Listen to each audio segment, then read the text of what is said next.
தேர்தலில் பார்ப்போம்.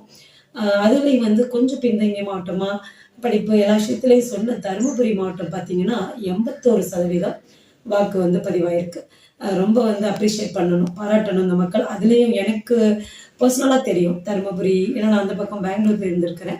ஸோ தருமபுரி எப்படி பார்த்தீங்கன்னா, அதிக மக்கள் தருமபுரி, கிருஷ்ணகிரிலாம் பார்த்தீங்கன்னா, பெங்களூர் அந்த பக்கம்லாம் செட்டில் ஆயிருப்பாங்க. ஆனா தீபாவளி, பொங்கல் மாரி அங்கேருந்து அப்படியே எல்லாருமே கிளம்பிருவாங்க. கூட்டம் கூட்டமா பஸ்ஸு கிடைக்காது. அது மாரி ஓட்டு போடுறதுக்கு தருமபுரிக்கு கிளம்பிருவாங்க. நான் அத பார்த்தே இருக்கிறேன்.